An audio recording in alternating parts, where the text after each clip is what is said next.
अस्सलाम वालेकुम। तो कल की क्लास का अगर हमें याद हो तो हमने मार्जिन पैडिंग को बेसिकली देखा था। हमारा जो मेन पर्पस था वो मार्जिन पैडिंग था। हम ज़रा दोबारा से उसी पेज को ओपन कर लेते हैं।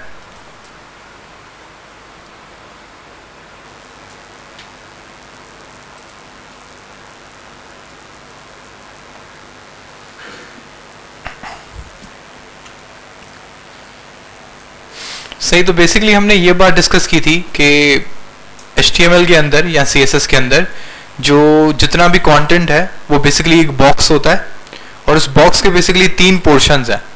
सही है, पहला पोर्शन उस बॉक्स के आउटसाइड की जगह, बाहर की जगह, दूसरा उसका बॉर्डर और तीसरा उसके अंदर वाला जो स्पेसिंग जिसको हम कह रहे थे पैडिंग। तो पैडिंग, बॉर्डर, मार्जिन, ये बेसिकली सीक्वेंस है। और हमने ये भी चीज़ देखी थी कि हम इसको देख सकते हैं, जब हम यहाँ नीचे जाएंगे तो हमें ये अपना बॉक्स दिखता है। सही है, तो HTML में जितनी चीजें होती हैं वो एक बॉक्स मॉडल के थ्रू होती हैं। बॉक्स मॉडल में हमारे पास सबसे पहले मार्जिन है जो कि उस बॉक्स के बॉर्डर के बाहर की जगह है। सही, ये बॉर्डर थोड़ा सा बहुत ज्यादा थिक दिखाता है जो ये वाला एरिया है, लेकिन बस आपको समझाने के लिए कि ये बॉर्डर के बाहर वाली जगह है, ये मार्जिन है। उसके बाद वो दिखाता है कि बॉर्डर के अंदर क्या है, पैडिंग। और उसके बाद वो बेसिकली आपको दिखाता है कि उस बॉक्स की एक्चुअल डायमेंशन क्या है, यानी कि उसकी विड्थ और हाइट क्या है। इससे ये समझ आती है कि ये जो पैडिंग, बॉर्डर, मार्जिन, ये 3 जो चीजें हैं इनकी जो विड्थ और हाइट है वो एक्स्ट्रा है किससे, कंटेंट से। जो आपका कंटेंट है, जो आपका मेन बॉक्स है, उसकी विड्थ और हाइट से ये सब कुछ अलहदा है, एक्स्ट्रा है। तो हम एक काम करते हैं, हम margin2.html एक और चीज बना लेते हैं। एक छोटा सा टॉपिक है जो हमें बस देखना है। इतना तो आप समझ गए हैं कि हम div के थ्रू बड़े बॉक्सेस बना सकते हैं। ठीक है, अब हमने ये div बनाया, इसके अंदर हमने क्लास दे दी कंटेनर, और इस कंटेनर में हमने स्टाइलिंग दी। अच्छा, हमने ये बात की थी कि हमारे पास इनलाइन CSS भी होती है। सही, तो ये इनलाइन है, ये इंटरनल है, इसको हम इंटरनल कहेंगे, और इसको हम इनलाइन CSS कहते हैं। और जो आपकी फाइल में होती है जैसे ये वाली, इसको हम एक्सटर्नल CSS कहते हैं। तो एक्सटर्नल, इंटरनल और इनलाइन। इनलाइन का मतलब जो टैग के अंदर होगी, और टैग के जो अंदर होती है वो नॉर्मली बहुत कम यूज होती है, जो कि ये वाली है। ये तब यूज हो जाती है कि आपको जस्ट एक टैग का कुछ एक्स्ट्रा चीज कुछ बदलनी है जल्द से जल्द, तो आप इनलाइन यूज करते हैं, वरना इनलाइन नॉर्मली यूज नहीं की जाती। तो इसके बाद हम सिंपल ये भी जानते हैं कि हम स्टाइल के अंदर, अगर ये यूनिवर्सल है हमारा, इसके हम मार्जिन 0 कर दें और इसकी पैडिंग भी अगर हम 0 कर दें, उसके बाद हमारा जो डॉट कंटेनर है, इस डॉट कंटेनर का सबसे पहले हम बॉर्डर दे दें। बॉर्डर में आपको याद होगा कि 3px सॉलिड ब्लैक।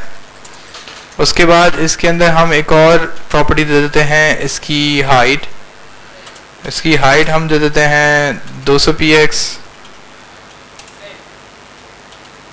और इसकी जो विड्थ है वो हम दे देते हैं 300px। और अगर हम इस फाइल को देखें अब, तो हमारे पास एक सिंपल सा बॉक्स नजर आएगा जो कि बिल्कुल स्टार्टिंग में है, क्योंकि हमने मार्जिन पैडिंग 0 कर दी है, इस वजह से अब ये बिल्कुल चिपका हुआ नजर आ रहा है।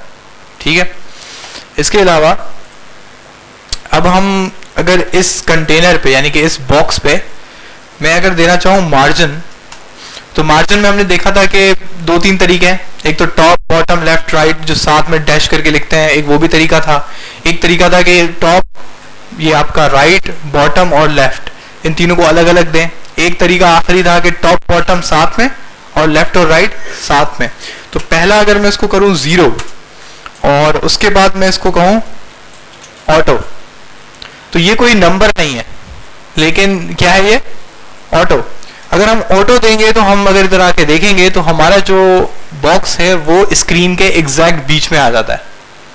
ठीक है, ये स्क्रीन के एग्जैक्ट बीच में क्यों आया, क्योंकि हमने उसको कहा कि इसको ऑटोमेटिक लेफ्ट और राइट मार्जिन दे दो। अब जब वो लेफ्ट और राइट मार्जिन ऑटोमेटिक है तो वो बराबर बराबर दे देगा, बोलेगा जितना वहां पे दे रहे हो वहां पे उतना ही यहाँ पे दे दो। अब मजे की बात है कि इसकी कैलकुलेशन आपने नहीं की। अगर आप इसको राइट क्लिक करेंगे और हम नीचे जाएं तो इधर हम देखें तो इसने इधर 70 दी, उधर 70 दी, बीच में जो बॉर्डर है वो 3-3 पिक्सल का है और जो टोटल इसकी विड्थ है वो 300 पिक्सल्स की है। तो बेसिकली उसने ऑटोमेटिक ये चीज देख ली कि हम मुझे इसको सेंटर में लाने के लिए राइट से और लेफ्ट से कितनी मार्जिन पैडिंग मुझे देनी है। ये बात समझ आ रही है? तो ऑटो का सिंपल ये काम है। ऑटो जो है वो पैडिंग में भी यूज हो जाता है और ऑटो मार्जिन में भी यूज होता है। बहुत यूजफुल सी एक छोटी सी प्रॉपर्टी है जो आपको किसी एलिमेंट को सेंटर अलाइन करने के लिए काम आती है। लेकिन इसमें एक मसला होगा, आपको लग रहा होगा शायद आप टॉप बॉटम के लिए भी कैसे ऑटो लगा दें तो ये काम हो जाना चाहिए, इसको बीच में आ जाना चाहिए। तो जरा इसको करके देखते हैं। तो ये टॉप बॉटम है, लेकिन टॉप बॉटम में इसका कोई इफेक्ट नहीं होता। उसकी वजह क्या है कि आपको पता है कि इसका जो हाइट है वो एक इनफाइनाइट होती है। इवन अगर आप फिर आप कहेंगे चलो ठीक है मैं एक काम करता हूं कि मैं इसको ये कर लेते हैं कि इस बॉक्स के अंदर एक और बॉक्स बना देते हैं, फिर तो रिलेटिव हो जाता है, तो भी वर्टिकल अलाइनमेंट में मार्जिन ऑटो जो है नॉर्मली काम नहीं करता। सही है? उसके लिए आपके पास एक टेक्निक होती है फ्लैक्स की। जब तक आप फ्लैक्स बॉक्स उसमें नहीं लगाते तो वर्टिकल अलाइनमेंट सेट नहीं होती। तो जब हम लोग फ्लैक्स बॉक्स पढ़ेंगे तो हम देखेंगे कि जब हम फ्लैक्स लगाएंगे तो ये हमारा जो बॉक्स है ये ऑटोमेटिकली वो लेफ्ट एंड राइट भी सॉरी वर्टिकली भी अलाइनमेंट सेट हो जाएगी ऑटो के थ्रू। इसका मतलब है कि इस वक्त जो मैंने सेटिंग लगाई हुई है, अगर इस पे फ्लैक्स लगा हुआ होता तो ये बिल्कुल सेंटर ऑफ स्क्रीन पे आ जाता, मतलब लेफ्ट राइट से भी सेंटर और टॉप बॉटम से भी सेंटर। लेकिन बिना फ्लैक्स के सिर्फ किस पे काम करेगी? लेफ्ट और राइट। ये आप इसको ट्राई भी कर सकते हैं, नॉर्मली यही होता है, लेकिन हमारे पास आपको यही सेटिंग हमेशा नजर आएगी, जीरो और ऑटो। अच्छा, इसकी हम एक और ये टेक्निक लगा सकते हैं कि हम कहें 49 VH। अगर मैं इसको 49 VH कहूंगा तो ये नीचे आ गया, लेकिन मैं चाह रहा था इसको बीच में लाऊं, तो किसी को समझ में आया ये इधर क्यों आया? फिर से 59, चलो 50 कर लेते हैं। मैं इसको कह रहा हूं 50% ऑफ व्यू पोर्ट हाइट, यही मतलब है इसका। तो इसको सेंटर ऑफ स्क्रीन पे आना चाहिए क्योंकि 50% का मतलब है कि स्क्रीन के बिल्कुल आधे हिस्से पे। लेकिन जब इस बॉक्स को आप देख रहे हैं तो ये अजीब सी डायरेक्शन में, ऐसा क्यों? किसी को कोई बात समझ आ रही है क्या? लेकिन वो स्क्रीन, वो तो स्क्रॉल करूंगा तो वो नीचे आएगा ना। मैं कह रहा हूँ स्क्रीन के बिल्कुल बीच में क्यों नहीं आया? जैसे ये बिल्कुल बराबर में आ गए थे, इधर तो स्क्रॉल नहीं आया। हाँ हाँ करेक्ट। तो जो आपके कोऑर्डिनेट सिस्टम पढ़ा है, coordinate system, X axis Y axis, matric paper में, मैट्रिक की क्लास में ग्राफ पेपर दिया जाता था, उसमें बोलते थे एक लाइनें प्लॉट करो, उसके अंदर आपके पास 2 पॉइंट होते थे, पहला पॉइंट एक्स का होता था, दूसरा पॉइंट वाई का होता था। तो जो आपका मार्जिन है वो भी कोऑर्डिनेट सिस्टम के थ्रू दिया जाता है। सही है कि आपके पॉइंट की लोकेशन क्या है स्क्रीन पे। अभी तक आप जितना काम कर रहे हैं बेसिकली आप इसको हम कार्टेशियन कोऑर्डिनेट सिस्टम कहते हैं। ये रेक्टेंगुलर कोऑर्डिनेट सिस्टम भी कहलाता है और कार्टेशियन कोऑर्डिनेट सिस्टम भी कहलाता है। किसी को पता है दूसरा कौन सा होता है? कोऑर्डिनेट सिस्टम 2 होते हैं नॉर्मली। इंटर पास है ना सब? रेडियंस का नाम सुना है? रेडियंस कब पढ़ा था? मैथमेटिक्स में ये लफ्ज आया था रेडियंस। सही है, जाने दो। तो बेसिकली कोऑर्डिनेट सिस्टम क्या होता है कि किसी भी एक स्पेस में हमारे पास किसी पॉइंट की लोकेशन जब मालूम करनी हो तो उसके 2 दुनिया में मेथड्स हैं। ठीक है, एक हमारा कार्टेशियन सिस्टम कहलाता है जिसे आम जबान में रेक्टेंगुलर सिस्टम भी कहा जाता है। रेक्टेंगुलर की क्यों उसको कहा गया? क्योंकि इसमें 2 पॉइंट होते हैं, पहला एक्स और दूसरा वाई। दूसरा जो हमारे पास सिस्टम होता है उसको हम एंगुलर सिस्टम भी कहते हैं क्योंकि उसके अंदर हम पहले एंगल नापते हैं, दूसरा मैग्नीट्यूड नापते हैं।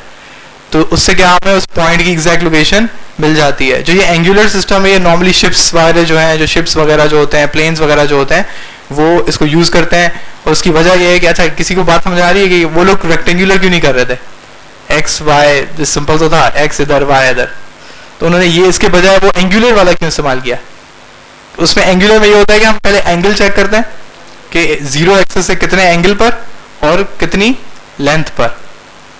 उसमें 2 चीजें होती हैं, क्योंकि दुनिया गोल है, सही है। तो आपका जो अर्थ है वो स्फेरिकल है, तो स्फेरिकल होने की वजह से जो कार्टेशियन कोऑर्डिनेट सिस्टम है वो काफी जगहों पे फेल हो जाता है, क्योंकि जो आपकी लाइनें बनी हुई है लॉन्गिट्यूड वो कहीं पे ज्यादा दूर होती हैं, कहीं पे कम होती हैं, तो इस वजह से वहां पे वो चीज यूज नहीं होती, एंगुलर सिस्टम यूज होता है। नॉटिकल माइल्स का मतलब सुना है? नॉटिकल माइल्स माइल से डिफरेंट होता है, तो नॉटिकल माइल्स वहीं से आया है, एंगुलर से, ठीक है। तो हम बात कर रहे थे कार्टेशियन कोऑर्डिनेट की। तो अब जैसे ये वाला पॉइंट है टॉप, आपका लेफ्ट जो पॉइंट होता है, आपका जो मार्जिन वगैरह गिवन होता है वो इस पॉइंट के रेफरेंस से गिवन होता है। ये बात समझ आ रही है कि अगर मैं इसको टॉप बॉटम लेफ्ट राइट कुछ भी आप इसको देते हो मार्जिन, तो वो किसके रेफरेंस है? इस कॉर्नर के रेफरेंस से। ये इसका 0 0 कोऑर्डिनेट कहलाता है, मतलब कि ये इसका स्टार्टिंग पॉइंट है।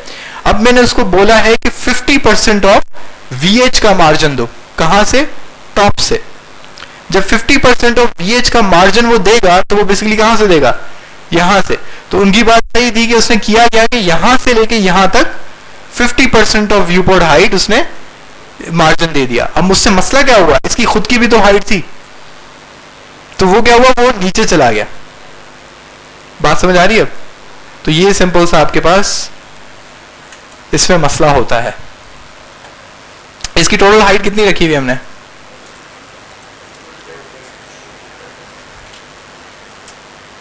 एक हमारे पास लेटेस्ट एक सिस्टम आया हुआ है,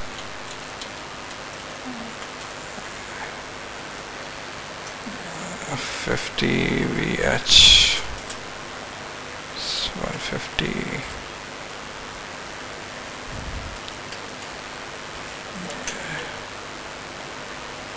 अब ये सेंटर पे आया। तो बेसिकली मैंने किया क्या है, हम थोड़ी सी, ये थोड़ा एडवांस्ड है, सही है। अगर आपको ये बात समझ में फिलहाल नहीं आ रही कोई मसला नहीं, लेकिन बहुत सिंपल सी चीज है। हम बेसिकली मैथमेटिक्स को यूज कर रहे हैं CSS के अंदर, तो उसके लिए हमने एक फंक्शन यूज किया, उसका नाम क्या है? कैल्क, यानी कि बेसिकली कैलकुलेशन। मैं इसके अंदर कोई ना कोई कैलकुलेशन करूंगा, तो मैंने उसको कहा कि 50% ऑफ VH है, इसको मार्जिन दो, लेकिन कितना दो? 50% ऑफ VH में से माइनस कर देना कितना पिक्सल्स? 100 पिक्सल्स। हालांकि अगर आप देख रहे हैं तो ये यूनिट अलग है, ये यूनिट अलग है। ये कुछ ऐसी बात है कि 1 किलोमीटर से 10 सेंटीमीटर को माइनस कर दो। अब किलोमीटर अलग है, सेंटीमीटर अलग है, तो आप इसको माइनस करने के लिए किलोमीटर को पहले यहाँ तो सेंटीमीटर में लाओगे, यहाँ सेंटीमीटर को पहले किलोमीटर में लाओगे, दोनों यूनिट को सेम करोगे, उसके बाद माइनस कर सकते हैं। ऐसे माइनस नहीं कर सकते, लेकिन ये जो CSS की प्रॉपर्टी है ये ऑटोमेटिक खुद इसको माइनस करती है। तो उसने क्या किया कि उसने बोला अच्छा ठीक है, 50% ऑफ VH मैंने पहले मार्जिन दिया, लेकिन उसमें से कितना माइनस किया?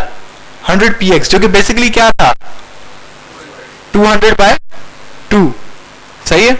वो 200 पिक्सल्स, क्योंकि मुझे पता था उसकी हाइट है, उसका मैंने क्या दे दिया? हाफ। मैंने कहा उसको माइनस कर दो, तो अब आपके पास क्या हुआ, वो आपका जो बॉक्स है विजुअली आपकी स्क्रीन के बिल्कुल सेंटर पे आ चुका है। अब ये डिपेंड करता है आपकी स्क्रीन साइज पे, तो ये एक तरह से रिस्पॉन्सिव भी है, सही है, क्योंकि व्यू पोर्ट हाइट क्या है? 50%। तो इसका मतलब है कि मेरे लैपटॉप स्क्रीन हो, मेरी मोबाइल स्क्रीन हो, उसकी जितनी व्यू पोर्ट हाइट होगी उसमें से इस बॉक्स का हाफ माइनस हो जाएगा, क्योंकि इस बॉक्स का सेंटर पॉइंट कहाँ है? कुछ यहाँ पे, और वो रेफरेंस किसको ले रहा है? कुछ यहाँ पे। इस वजह से मैंने 100 माइनस किया, 200 माइनस नहीं किया। ये बात समझ आ रही है?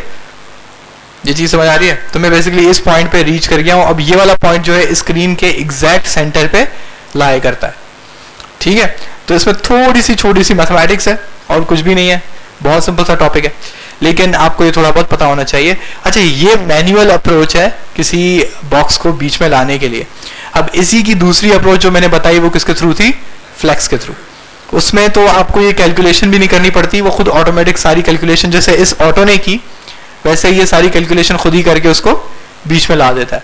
लेकिन वो आपको पता है कि हर चीज के वर्जन होते हैं, पहले एक ऐप आती है फिर उसका वर्जन आता है, वो और बेहतर हो जाती है। तो इसी तरीके से जो आपकी CSS है उसका किसको पता है वर्जन कौन सा चल रहा है? 3 चल रहा है। तो उसका मतलब पहले CSS 1 आई होगी, फिर 2 आई, उसके बाद 3 आई। तो जैसे जैसे आपका सॉफ्टवेयर इंप्रूव करता है तो उसके अंदर इंप्रूवमेंट्स आती हैं। अब ये वाली जो चीज मैंने इस्तेमाल की ये क्लासिकल है, मतलब बिल्कुल शुरू की पुरानी। अभी जो CSS 3 आया है उसमें जो स्पेशलिटी है वो फ्लेक्स बॉक्स है, और फ्लेक्स बॉक्स एक बहुत पावरफुल प्रॉपर्टी है जिससे अलाइनमेंट के काफी इश्यूज सॉल्व हो जाते हैं। वो जब हम पढ़ेंगे तो उसकी पूरी हम क्लास करेंगे तो वो हम ज्यादा डिटेल में जाएंगे। खैर,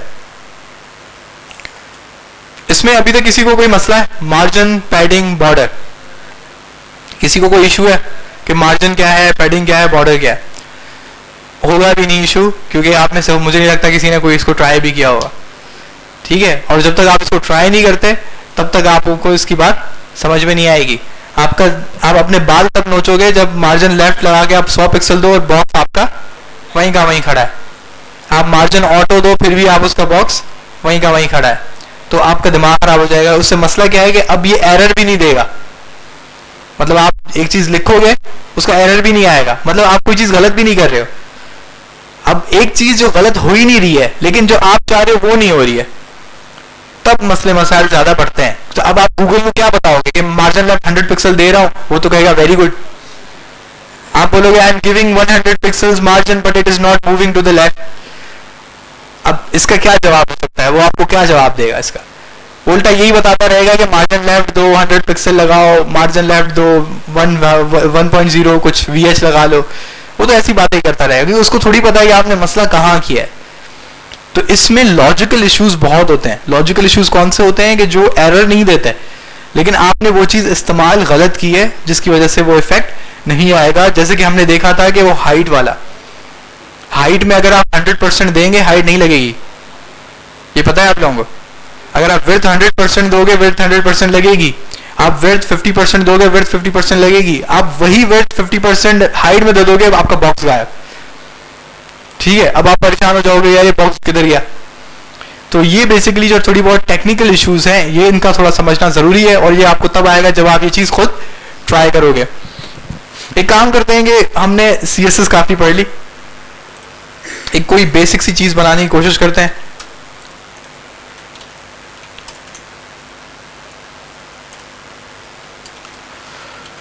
किसी भी वेबसाइट को जब हम देखते हैं तो उस वेबसाइट में जो सबसे हमें प्रोमिनेंट या सबसे ऊपर जो चीज दिखती है वो क्या होती है? Navigation bar, right. तो नेविगेशन बार एक बेसिकली एक सिंपल प्लेन चीज है। तो इसको हम क्लास दे देते हैं कंटेनर। ठीक है, अब नेविगेशन बार जो नॉर्मल, वैसे तो आपके पास 100 तरीके हो सकते हैं नेविगेशन बार के, आप गूगल पे सर्च करेंगे आपको अलग अलग तरीके बताएगा। एक जो सिंपल सा एक पॉपुलर तरीका है वो किसके थ्रू आता है? UL के थ्रू। ठीक है, हमने UL लगा लिया। इसके बाद जो आपका नेविगेशन होता है उसमें इंपॉर्टेंट चीज क्या होती है? वो होते हैं उसके लिंक। आप होम पे क्लिक करते हैं आप होम पे चले जाते हैं, आप सर्विसेज पे क्लिक करते हैं आप सर्विसेज पे चले जाते हैं, आप लॉगिन पे क्लिक करते हैं आप लॉगिन पे चले जाते हैं। तो मैंने एक अनऑर्डर्ड लिस्ट बनाई, उसके अंदर मैंने 4 LIs दिए। अब क्योंकि मैं इसको नेविगेशन बना रहा हूं तो मुझे क्या चाहिए होंगे? लिंक। और लिंक किसके थ्रू हम बनाते हैं? एंकर टैग के थ्रू।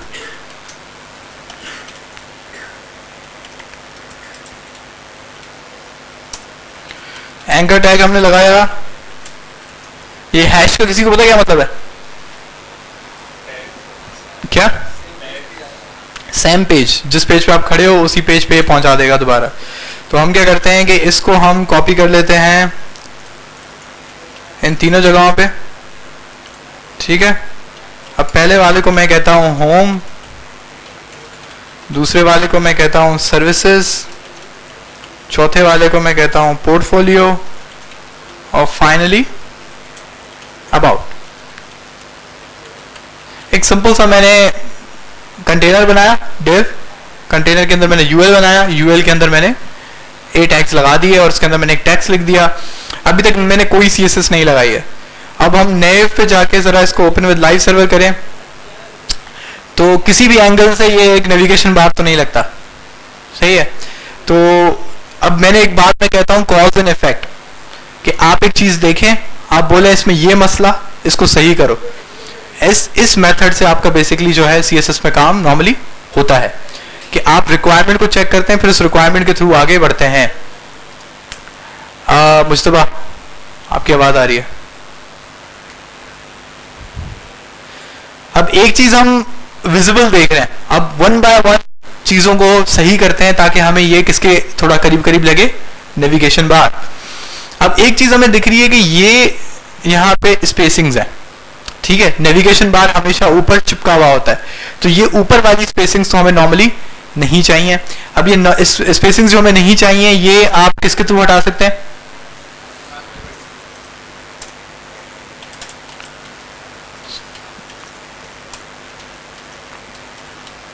तो हमने स्टाइल बना लिया, इसके अंदर हमने एक यूनिवर्सल टैग बना लिया, इसकी हम मार्जिन पैडिंग क्या कर देंगे? 0। जब हमने मार्जिन पैडिंग 0 की तो अब हमें पता लग रहा है कि वो इधर पहुंच गया है। लेकिन एक चीज इधर मसला कर रही है जो आपको अभी नजर नहीं आ रही, इसको थोड़ी देर के लिए हम हटा देते हैं। ये जो डॉट्स थे ये खत्म नहीं हुए थे, ये उधर छुप गए थे, उधर चला गया था बेसिकली, ठीक है। इसको अभी यहां पे रखते हैं, अभी हम इसको देखते हैं इसका क्या करना है। उसके बाद हम आते हैं यूएल पे। अभी हम क्लासेस आईडीज में ज्यादा अभी इंटरेस्टेड नहीं है, हम बस ये देखना चाहते हैं कि इसको हम एक नेविगेशन में बदलेंगे कैसे, ठीक है। तो पहले हम आते हैं यूएल पे। तो जब हम ऑन ऑर्डर्ड लिस्ट देखेंगे तो हमें पता लग रहा है कि ये जो डॉट्स हैं ये किसके थ्रू आए हैं? अनऑर्डर्ड लिस्ट की प्रॉपर्टी है ये। तो अनऑर्डर्ड लिस्ट में इस वजह से मैंने सिलेक्टर लगाया कि मुझे अनऑर्डर्ड लिस्ट की कोई चीज चेंज करनी है, और वो मुझे क्या चीज चेंज करनी है? List style none. ये शायद हम लोग अनऑर्डर्ड लिस्ट पढ़ रहे थे तो शायद हमने ये प्रॉपर्टी डिस्कस की थी, अगर नहीं की थी तो बेसिकली लिस्ट स्टाइल एक प्रॉपर्टी है जो स्पेशली किसके लिए है? आपकी HTML की लिस्ट के लिए, वो ऑर्डर्ड लिस्ट हो या अनऑर्डर्ड लिस्ट हो। तो मैंने उसकी लिस्ट स्टाइल क्या कर दी? नन। कि मैंने कहा इसकी स्टाइलिंग हटा दो। जब मैं इसकी स्टाइलिंग हटा दी तो उसने वो डॉट्स हटा दिया। इसके बाद हम एक काम करते हैं, अब ये जो li है, ये li, ये li, ये li, ये li, ये एक न्यू लाइन पे है, तो ये किस चीज को दिखा रहा है? ये एक ब्लॉक लेवल एलिमेंट को दिखा रहा है। अगर हम इसको राइट क्लिक करके चेक करें तो जब ये li है, ये li पूरी की पूरी वहां से वहां तक रॉ को खींच रहा है, जो कि टिपिकल एक ब्लॉक लेवल एलिमेंट की प्रॉपर्टी है। जब ब्लॉक लेवल एलिमेंट की ये प्रॉपर्टी है तो हमने देखा था कि हम एलिमेंट की जो टाइप है वो ब्लॉक है, वो इनलाइन है, वो इनलाइन ब्लॉक है। 3 टाइप्स हैं, एक इनलाइन हो सकता है, एक ब्लॉक हो सकता है, और तीसरा इनलाइन ब्लॉक हो सकता है। तो ये 3 जो क्वालिटीज हैं हम इनको जबरदस्ती बदल सकते हैं। उसके लिए कौन सी प्रॉपर्टी थी? डिस्प्ले। लेकिन डिस्प्ले यूएल पे नहीं लगा सकता मैं। उसकी वजह क्या है कि यूएल जो है, ये जो ब्लॉक लेवल एलिमेंट है, ये तो li है, तो मुझे ये प्रॉपर्टी किस पे लगानी है? li पे लगानी है। तो अब li पे मैं क्या कर सकता हूं? या तो मैं लिख दूं उधर डायरेक्ट li, लेकिन ज्यादा बेटर है कि मैं उसे बताऊं कि ये li किसके अंदर है? यूएल के अंदर जो li हैं उनका डिस्प्ले क्या कर दो? इनलाइन। जब मैंने उनको इनलाइन किया तो मुझे दिख रहा है कि अब वो सीधे आ चुके हैं, एक स्ट्रेट लाइन में आ चुके हैं।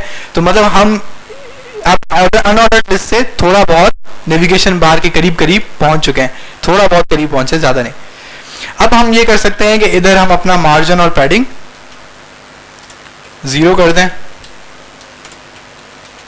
जब हमने मार्जिन और पैडिंग हमने 0 किया तो वो ऊपर चिपक गया, ठीक है।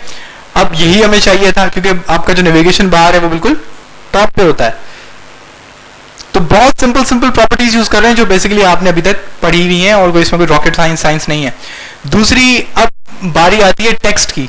ये जो ब्लू हुआ हुआ है और अंडरलाइन हुआ हुआ है, ये किसकी वजह से हुआ हुआ है? ए टैग की वजह से हुआ हुआ है, एंकर टैग की वजह से हुआ हुआ है। तो हम लोग को अब क्या करना है कि इस एंकर टैग पे प्रॉपर्टीज लगानी है। अब इस एंकर टैग पे प्रॉपर्टीज लगाने के लिए मैं क्या कह सकता हूं? मैं कह सकता हूं यूएल के अंदर जो ए टैग्स हैं उनका क्या हटा दो? टेक्स्ट डेकोरेशन हटा दो, नन कर दो। जब इसमें टेक्स्ट डेकोरेशन नन हुआ तो इनका क्या गायब हो गया? अंडरलाइन गायब हो गई। सही है। अभी इसकी टेक्स्ट पे हम आते हैं, ब्लू कलर को भी हम हटाते हैं, लेकिन पहले हम क्या करते हैं? हम यूएल पे आते हैं। यूएल पे आके हम कहते हैं कि भाई इसका जो बैकग्राउंड कलर है वो क्या कर दो? ग्रे कर दो। सॉरी, ये li पे लग गया, मुझे li पे नहीं लगाना था। किस पे लगाना था? पूरी की पूरी अनऑर्डर्ड लिस्ट पे। जब मैंने पूरी की पूरी अनऑर्डर्ड लिस्ट पे लगाया तो मुझे इसका फायदा क्या हुआ कि यहां से लेके यहां तक पूरी लाइन पे एक हमारे पास ग्रे कलर हो चुका है। अब ग्रे कलर हो चुका है तो इसके साथ अब ये जो ब्लू कलर है ये बहुत बुरा लग रहा है। अब इसके साथ जो ब्लू कलर है ये किसका है? ए टैग का, एल का नहीं है, ये समझना बहुत जरूरी है। ये जो ब्लू कलर है ये एल का नहीं है, किसका है? ए टैग का, एंकर टैग का। तो ये एंकर टैग का जो कलर है, मैं इसको कलर बदल दूंगा, इसको मैं कर लेता हूं क्या, व्हाइट कर लेते हैं, बहुत सिंपल रखते हैं काम को। जब हम व्हाइट करेंगे तो मैंने पहले व्हाइट क्यों नहीं किया, क्योंकि अगर मैं पहले व्हाइट करता तो आपका टेक्स्ट आपको दिखते ही नहीं, क्योंकि उसका पूरा बैकग्राउंड क्या है, व्हाइट है। तो अब हमें थोड़े बहुत दिख रहे हैं, अब हमें बहुत ये नजदीक नजदीक लग रहा है, लेकिन अभी भी इसमें एक कमी है। वो कमी किस चीज की है? इसमें एक तो गैप्स नहीं है और ये बिल्कुल चिपका हुआ है, सही है। अब इसका एक शॉर्टकट हो सकता है, मैं क्या कर सकता हूं, मुझे पता है कि ये जो ए टैग है, सही है, हमारा जो एक ए टैग है, अगर मैं इसमें पैडिंग लगाऊं, पैडिंग लगा लेते हैं 20px और 30px, तो ये एक तरह से क्या इफेक्ट देगा कि यहां से ये थोड़ा बहुत दूर दूर हो गए, लेकिन अभी भी इसमें मुझे कोई इतना मजा नहीं आया। इसका हम क्या कर सकते हैं? क्या क्या लगेंगे? नहीं, टेक्स्ट अलाइन नहीं, मतलब ये चिपका हुआ जो है, इसकी जो हाइट है वो बिल्कुल कम है। क्या लगाए? मार्जिन।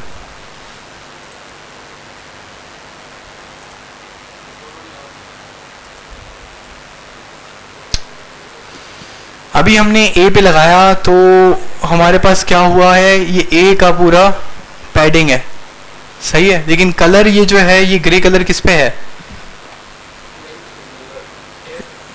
यूएल पे है। तो अगर हम लोग जो यूएल है इसकी जो हाइट है वो अगर हम कर लें 30px, तो उसका तो इफेक्ट नहीं आया। इसमें हम क्या कर सकते हैं, एक हम एक कर लें, ए की लाइन हाइट हम बढ़ा लें,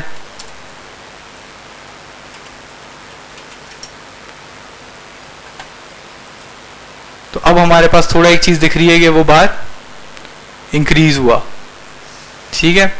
या हम और कर लें कि हम इस पे 50 पिक्सल थोड़ा और बढ़ा दें, तो वो कहाँ चला गया? नीचे। तो लाइन हाइट बेसिकली इसको क्या दे रही है? ये वाला पोर्शन, सही है, लीडिंग जो लेंथ होती है, जो आपकी लाइन होती है, वो हमें इसको दी जा रही है।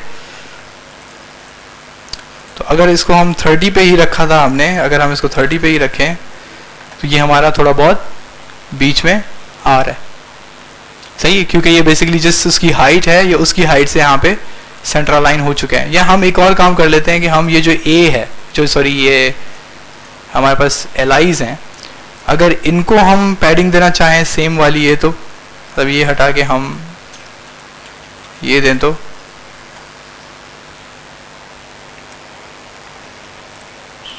सॉरी इसको हटा रहे हैं हम। अब हमारे पास क्या हुआ है, टेक्स्ट ऊपर क्यों गया?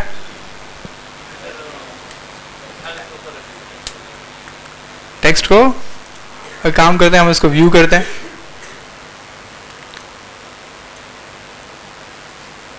तो हमारे पास ये जो है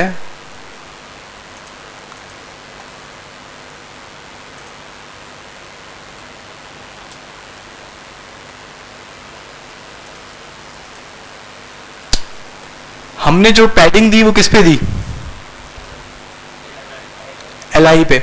जो हमारी एलआई पे पैडिंग दी उसने क्या किया कि इसकी जो हाइट थी, यूएल की जो पूरी हाइट थी उसको बढ़ा दी, लेकिन जो एलआई में जो ए था वो तो ऊपर ही रहेगा, क्योंकि उसका पैडिंग में तो कोई फर्क नहीं पड़ेगा, क्योंकि वो ए जो है किसके अंदर है? एलआई के ही अंदर है। तो बेसिकली यहां पे भी अगर हम लाइन हाइट दें तो हमारा वही सीक्वेंस आता है कि ये चीज अब मिडिल पे आ जाती है। तो बेसिकली इसको सेंटर लाइन करने के लिए या इसकी हाइट इंक्रीज करने के लिए आप देख रहे हैं कि एक से ज्यादा या बहुत ज्यादा इसके मेथड्स हैं। आप एक मेथड छोड़ के दूसरा लगा लें, आप ए को लगा पैडिंग दे दें, आप एलआई को पैडिंग दे दें, आप इसकी लाइन हाइट दे दें, लेकिन लाइन हाइट एक सर्टेन लेवल तक आपकी हेल्प आउट करेगा। अच्छा, इसमें मार्जिन इफेक्ट करेगा? जो हमारा मार्जिन है इसका वो इफेक्ट करेगा? मार्जिन हेल्प आउट करेगा? मैं क्वेश्चन पूछ रहा हूं। मार्जिन इसमें क्यों नहीं लगाया मैंने अभी तक, मैं पैडिंग ही क्यों यूज कर रहा हूँ? क्या आएगा? अच्छा, अगर मैं इसमें देता हूं सर्च, फर्स्ट करें मार्जिन, टॉप बॉटम देते हैं 50px, बाकी देते हैं 0, तो मैं ये किसको दे रहा हूं? ए टैग को।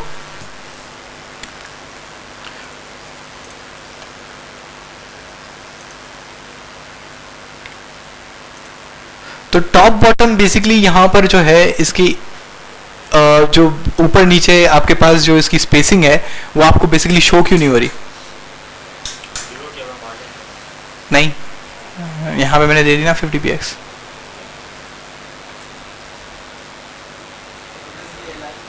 क्या? नहीं, जो ए टैग होता है वो कौन से टाइप का एलिमेंट होता है? वो एक इनलाइन एलिमेंट है, तो इनलाइन एलिमेंट तो बॉक्स होता ही नहीं है। तो उसकी मैंने जब मैं बता रहा था तो जो इनलाइन एलिमेंट है, जब मैं पढ़ा रहा था तो मैं कहा था ये मार्जिन, जब मैंने आई थिंक कल शायद ये बात बताई थी कि जो इनलाइन एलिमेंट है वो सिर्फ लेफ्ट राइट मूव करेगा, यानी कि अगर आप उसको मार्जिन राइट लेफ्ट देंगे तो वो मूव करेगा। टॉप एंड बॉटम तो उसका है ही नहीं। टॉप एंड बॉटम किसके थ्रू हम उसको देते हैं? उसको एक ब्लॉक लेवल एलिमेंट के अंदर रखते हैं और उसके साथ उसको मूव आउट करते हैं, जैसे हमने कल किया था कि कल हमने एक टेक्स्ट को एक बॉक्स के अंदर रखा था, याद है ये चीज? तो अगर हम यही काम करें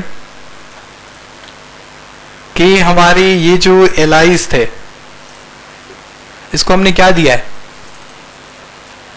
इनलाइन दिया है। ये मैंने इधर से हटा दिया, मैंने इधर से हटा दिया, और कुछ तो मैंने नहीं दिया। इसको हम लोग कहें इनलाइन ब्लॉक। ये भी हमने एक टाइप पढ़ी थी। जब हमने ये टाइप पढ़ी तो उसके बाद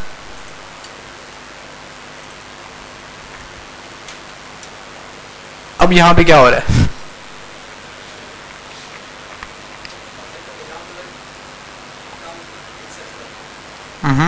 किसका?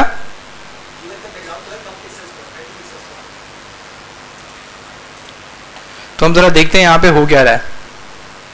अब जो एल है, एल का बॉक्स इंक्रीज हो गया है क्योंकि ये किस तरह का एलिमेंट बन चुका है? ब्लॉक लेवल एलिमेंट बन चुका है। इसके अलावा जो आपके पास ये वाला जो विड्थ है ये किसकी थ्रू है? सॉरी, हाइट है किसके थ्रू है? ये वाली, ये हाइट किसकी है जो ग्रे कलर वाली? ये यूएल की हाइट है। अब कैसे पता लगेगा? ये रही। और यूएल की हाइट जो थी वो तो अपनी जगह पे सेम रही क्योंकि आपने किसकी हाइट बढ़ा दी? बेसिकली एलाइज की। ठीक है, तो ये उसकी वजह से बेसिकली क्या हुआ कि उसने उसको नीचे धकेल दिया क्योंकि जो एल है वो अपनी जगह से एक्सीड कर चुका है। तो अगर हम यहां पे देख रहे थे तो ये हमारे पास डिफरेंट मेथड्स हैं। तो सेटिंग करने के यहां पे आपके पास एक से ज्यादा बहुत तरीके हैं, लेकिन जो इसमें से सबसे इफेक्टिव मेथड होता है जो आपके पास इजीली अवेलेबल होता है वो इसमें फ्लेक्स के थ्रू ही होता है। यहाँ पे आपके पास थोड़ी बहुत, अभी मैंने बहुत सिंपल और बहुत इजी आपके पास इसमें प्रॉपर्टीज यूज की हैं, वरना जब हम नेविगेशन बनाते हैं तो इसको इसके स्टाइलिश बनाने के लिए हम बहुत ज्यादा एक चीजें इस्तेमाल कर सकते हैं और उसको और ज्यादा कॉम्प्लेक्सिफाई कर सकते हैं। लेकिन इधर एक हम इसकी थोड़ी सी ब्यूटिफिकेशन के लिए, अभी हम एक और काम कर सकते हैं। आपको एक चीज हमने पढ़ाई थी जो यूएल ए क्या होता है? होगा।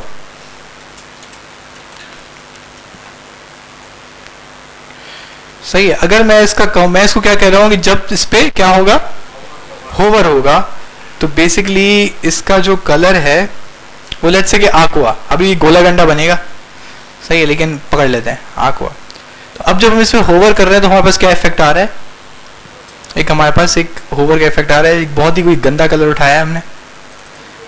वैसे एक टेक्निक होती है कि आप ग्रे कलर अगर उठाएं जो बैकग्राउंड कलर है और इसको सिंपली क्या कर दें, थोड़ा सा डार्क कर दें।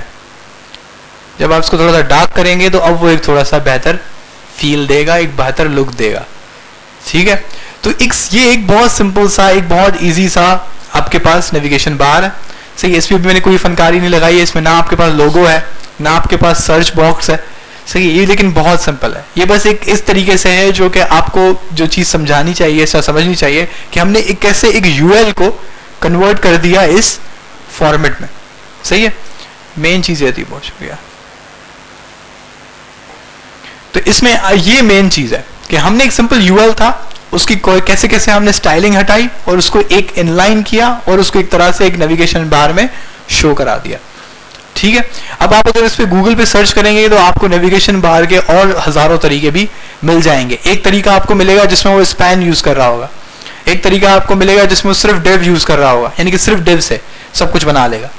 तो इसमें मल्टीपल मेथड्स हैं। एक में होगा कि वो ना डिव यूज करेगा ना स्पैन यूज करेगा, वो एक डिव बनाएगा और उस डिव के अंदर डायरेक्टली ए टैग लिख देगा और उसमें से भी वो नेविगेशन बन सकता है, क्योंकि आप अगर उसको सही से मैनेज कर लें तो आपका नेविगेशन बार भी रेडी हो जाता है, तो उसमें कोई इशू नहीं होता। तो एक ही नेविगेशन बनाने के बहुत ज्यादा तरीके हैं। इसके अलावा जो हम लोग, एक मैं आपसे बात करता हूँ कि एक बूटस्ट्रैप एक हमारे पास एक टेक्निक होती है। तो बूटस्ट्रैप की टेक्निक में क्या फायदा होता है कि उसमें आपका पूरा का पूरा नेविगेशन बार का जो कोड है ऑलरेडी रिटन होता है। और आपने एक चीज नोट की है कि जब आप मोबाइल स्क्रीन पे नेविगेशन बार देखते हैं तो उसके ऊपर ये चीज लिखी भी नहीं आती, बल्कि क्या होता है साइड में एक डॉट डॉट आते हैं, आप उस पर क्लिक करते हैं तो वो नीचे खुल जाता है। इसको हम लोग कहते हैं मोबाइल फ्रेंडली नेविगेशन। तो अभी जो मोबाइल फ्रेंडली नेविगेशन है ये प्योरली होता किससे, जावास्क्रिप्ट के थ्रू। तो आपके पास जो हम बूटस्ट्रैप पढ़ेंगे उसके अंदर ये वाली चीज एक बहुत ज्यादा सही तरीके से इंप्लीमेंट भी हुई हो जाती है। तो वो हम बाद में हम देखेंगे जब हम बूटस्ट्रैप पे पहुंचेंगे। तो आपको बेसिकली यहाँ पे जो मेन चीज समझने वाली है कि आप कैसे एक CSS की मल्टीपल क्लासेस को एक साथ इस्तेमाल कर रहे हैं एक इफेक्ट सामने लाने के लिए, ठीक है। जब हम फाइनली इस बूटस्ट्रैप और फ्लैग्स वगैरह पे पहुंचेंगे तो हम इसको और ज्यादा कॉम्प्लेक्सिफाई करेंगे। नॉर्मली मैं प्रेफर करता हूं कि आप लोग फ्लैग्स यूज करें नेविगेशन बनाने के लिए या तो बूटस्ट्रैप यूज करें, क्योंकि दोनों में जो आपकी रिस्पॉन्सिवनेस है वो बहुत अच्छी हैंडल होती है, ठीक है। और यहाँ पर क्योंकि अगर आप अभी क्योंकि कम एक्सपीरियंस है तो इससे क्या होता है कि आपका ये मसला होता है कि डिफरेंट साइज ऑफ स्क्रीन्स पे आपका जो नेविगेशन बार है वो डिफरेंट तरीके से बिहेव करने लग जाएगा, जो कि अच्छी चीज नहीं है। बात समझ आ रही है?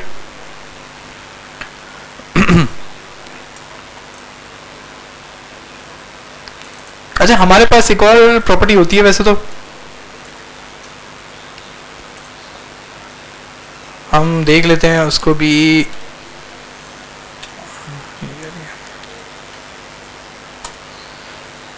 जैसे होवर था, तो ये जो होवर है इसको हम क्या कहते हैं बेसिकली, सूडो सिलेक्टर कहते थे। देखो होवर क्या करता था कि ये एक कंडीशन है कि ये ए पे जब क्या होगा, होवर। इसके बाद एक हमारे पास एक और एक आपका सूडो सिलेक्टर होता है, इसका नाम क्या है, nth चाइल्ड। अब nth चाइल्ड क्या होता है, nth चाइल्ड में अगर मैं लिखता हूं 1 और मैं इसको कलर दे देता हूं ब्लैक, एक मिनट, इसको बल्कि ये आएगा ए पे,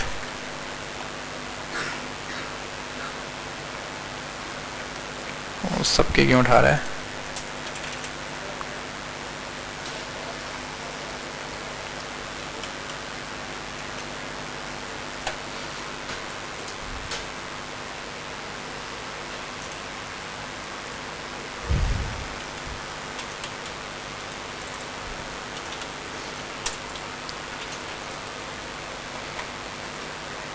सही है। इसको भी मैं देखता हूँ कि ये ए पे क्यों सबको कर रहा है। वैसे इसका ये समझाने जो चीज़ थी कि nth चाइल्ड नॉर्मली जो है ये टेबल्स में यूज होता है, सही है। टेबल्स में कहाँ यूज होता है वो भी थोड़ी देर में देखते हैं कि nth चाइल्ड क्या कहता है कि आपके पास कोई लिस्ट है, जैसे ये हमारे पास li एक मल्टीपल लिस्ट है, तो आप चाहते हैं कि आप कोई काम करें सिर्फ किस पे, पहले वाले पे, सही है। तो पहले वाले को यहाँ तो आपको आईडी देनी पड़ेगी या क्लास देनी पड़ेगी। तो उसका एक सिंपल सा मेथड क्या होता है कि उसमें क्या एक प्रॉपर्टी यूज कर लें, प्रॉपर्टी नहीं बल्कि सूडो सिलेक्टर है nth चाइल्ड, और उसको आपने क्या पास कर दी, 1 पास कर दी।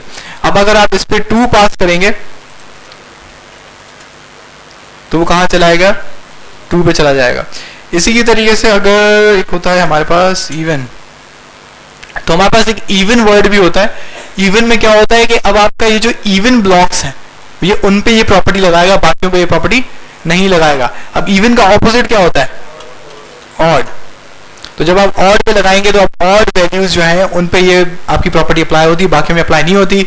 अगर मैं ये क्यों कहा कि मैंने कि ये ज्यादातर कहाँ यूज होता है, टेबल में, क्योंकि आपने टेबल पे एक क्वालिटी देखी है कि वो एक रॉ ग्रे होती है, एक वाइट होती है, ग्रे होती है, एक वाइट होती है। तो उसमें हम क्या कर लेते हैं कि जो हमारी टीआरस हैं हम बोलते हैं कि उन टीआर का जो बैकग्राउंड कलर है वो ग्रे कर दो, लेकिन ऑड का या इवन का।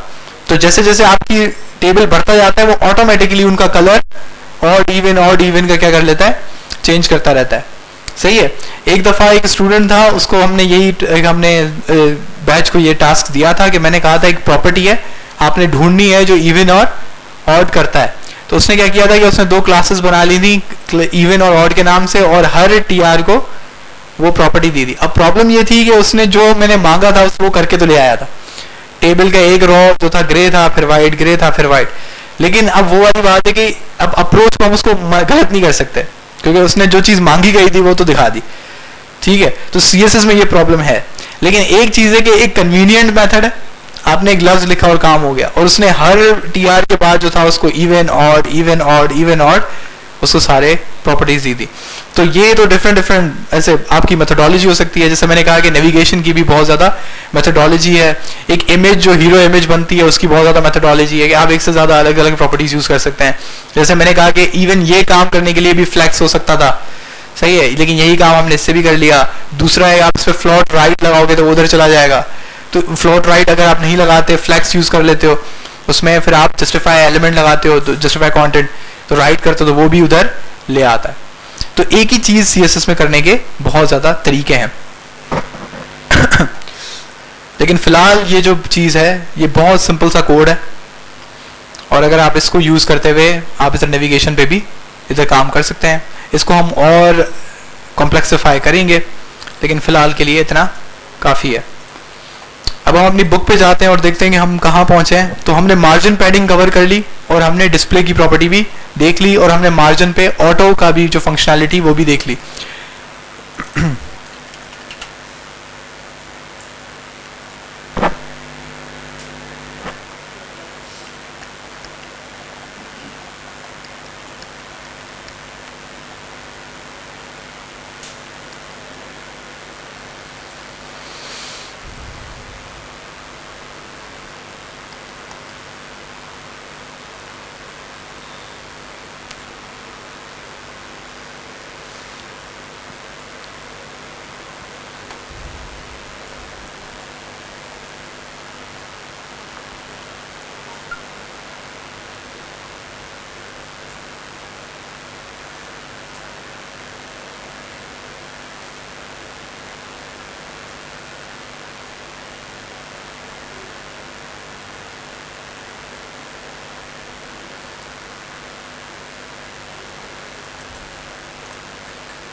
आपकी बुक जो टॉपिक पढ़ा रही है उसको हम कहते हैं बेसिकली पोजीशन डॉट HTML, और इसमें हम एक HTML बना लेते हैं और इसको हम यहाँ से हटा देते हैं। हम यहाँ पे 2 div बना लेते हैं, इसको क्लास दे देते हैं box1 की, और इसको हम क्लास दे देते हैं क्या, box2 की, और इसको हम यहाँ पे स्टाइल दे देते हैं।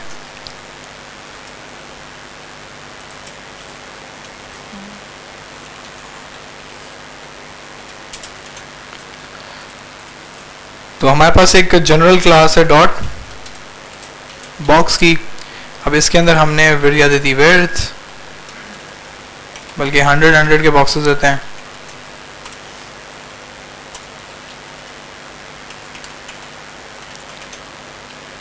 अब हम डॉट बॉक्स 1 को देते हैं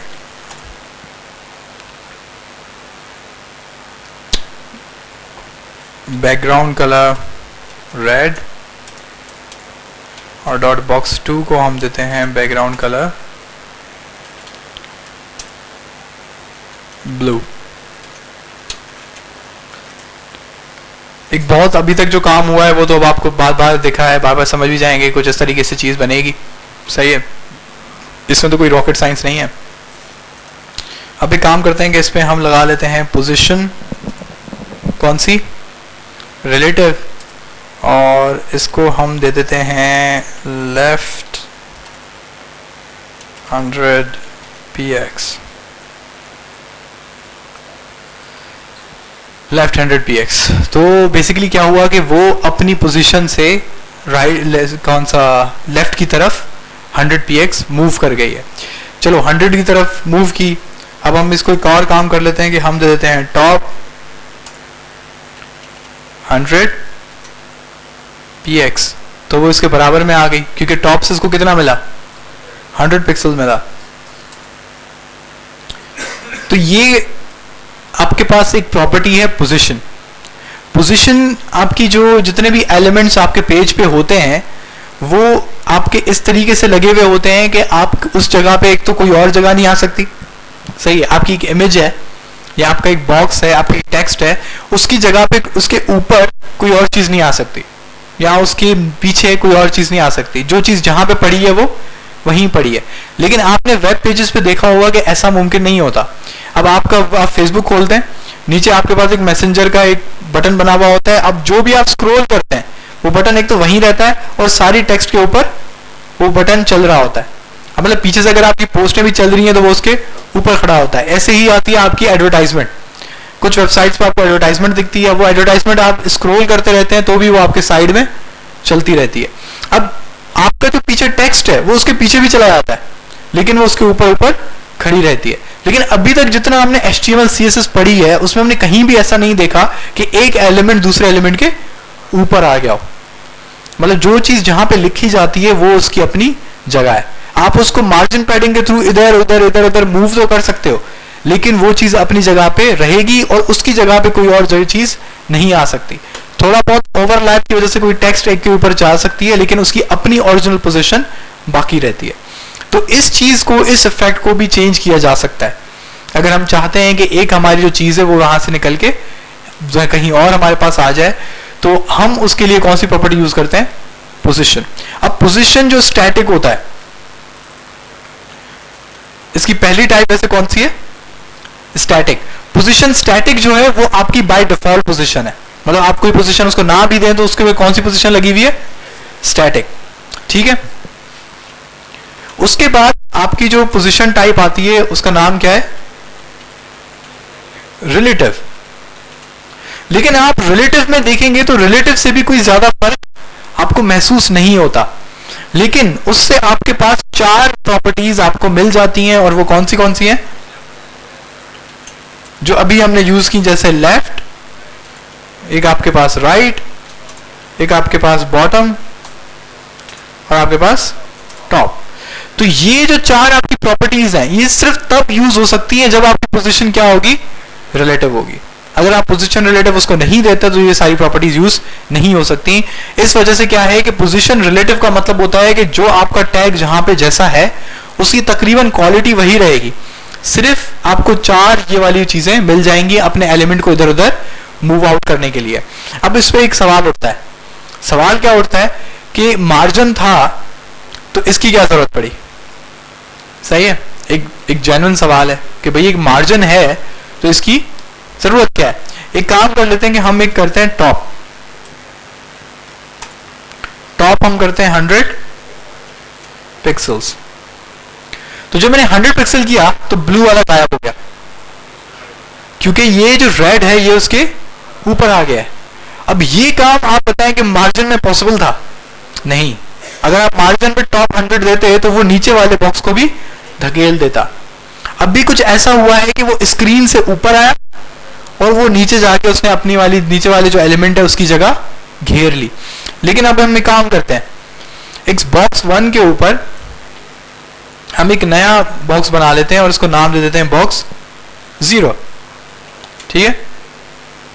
अब ये जो हमारा बॉक्स 0 है, डॉट बॉक्स 0, इसको हम बैकग्राउंड कलर दे देते हैं क्या,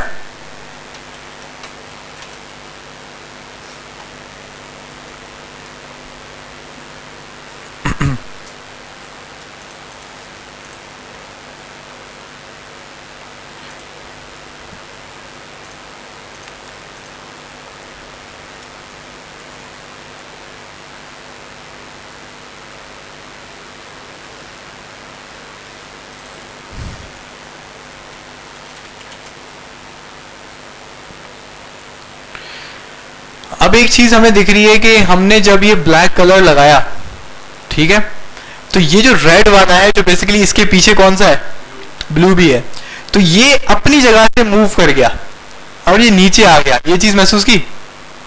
अब ये क्या हुआ, यहां पे एक चीज समझना जरूरी है, जब हमने इसको कहा पोजीशन रिलेटिव, तो रिलेटिव का क्या मतलब होता है, किसी के रिलेशन में, सही है। तो इसकी जो ओरिजिनल जगह थी ये हमेशा उसको बरकरार रखता है, मतलब उसको याद रखता है। अब उसकी पहले जो ओरिजिनल पोजीशन थी वो कौन सी थी, ये वाली, बिल्कुल यहां पर। अब तो जब यहां पर थी तो ये वाला डब्बा इधर आ रहा था, क्योंकि इस पोजीशन से कितना नीचे, 100 पिक्सल। उसके बाद क्या हुआ कि जब मैंने ये ब्लैक वाला बॉक्स लगाया तो इस ब्लैक वाले बॉक्स ने इसकी जो ओरिजिनल पोजीशन थी उसको नीचे धकेल दिया। जब ये उसकी ओरिजिनल पोजीशन 100 पिक्सल यहां तक आ गई तो ये वाला बॉक्स भी नीचे चला गया। इसका क्या मतलब है कि आपको इसकी ओरिजिनल पोजीशन पे कुछ दिख नहीं रहा, लेकिन वो हमेशा मूव करेगा किसको देखकर, अपनी ओरिजिनल पोजीशन को देखकर। और अगर उसकी ओरिजिनल पोजीशन के साथ कोई छेड़छाड़ होती है तो वो डब्बा भी अपनी ओरिजिनल पोजीशन से मूव कर जाएगा। मतलब कि अगर यहां पर ये पहले, हालांकि ये ऊपर आपको लग रहा है ये ऊपर उठा हुआ है क्योंकि दूसरे एलिमेंट के ऊपर चढ़ गया, लेकिन इसकी जो ओरिजिनल पोजीशन है अगर आप उसको छेड़ोगे तो इसकी भी पोजीशन चेंज हो जाएगी, क्योंकि ये पोजीशन कौन सी टाइप है, रिलेटिव। तो ये अपनी जो ओरिजिनल पोजीशन है हमेशा उसको क्या रखता है, बरकरार रखता है। एक और चीज है कि हम यहां पे देखते हैं बॉक्स 2 को, तो हमें एक इंटरेस्टिंग चीज नजर आ रही है कि ये वाला जो येलो पोर्शन है सिर्फ यहीं से स्टार्ट हो रहा है। अगर हम मार्जिन लगाते थे तो मार्जिन में क्या होता है, ये पूरा येलो पोर्शन यहां से स्टार्ट होता। ये चीज याद है आपको, ये याद है किसी को? इसको जरा करके देखते हैं कि ये क्या मैं बोल क्या रहा हूं, मतलब ऐसे ही बोले जा रहा हूं या इसका कोई मतलब भी है।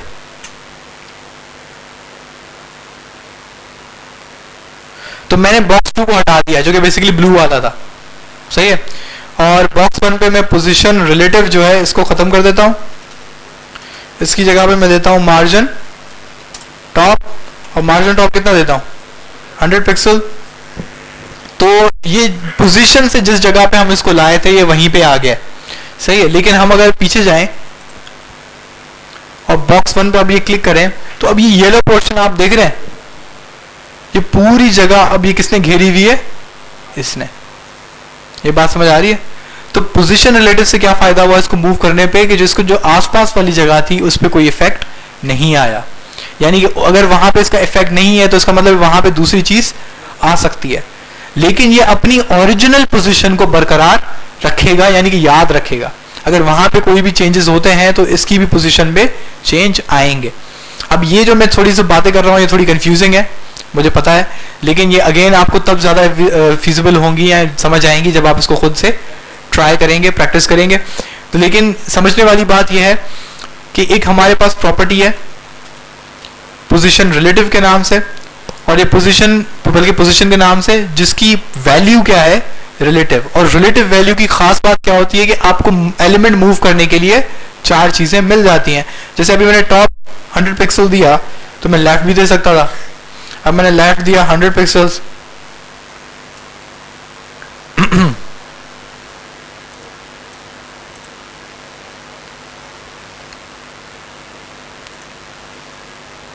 तो ये क्यों मूव नहीं हुआ? अच्छा वो थोड़ा स्लो है रिलोड होने में। तो अब हमें नजर आ रहा है कि ये वाला जो बॉक्स है इसकी ओरिजिनल पोजीशन क्या है, ये। और हम ये भी देख रहे हैं कि ये डब्बा इसकी ओरिजिनल पोजीशन के ऊपर नहीं आ रहा, तो ये ओरिजिनल पोजीशन के हिसाब से यहां पे पहुंच चुका है। ओरिजिनल पोजीशन के हिसाब से ये नीचे 100 पिक्सल है और इस तरफ 200 पिक्सल है, अपनी किस जगह के हिसाब से, ओरिजिनल पोजीशन के हिसाब से। तो ये बेसिकली किसका काम है, पोजीशन रिलेटिव का।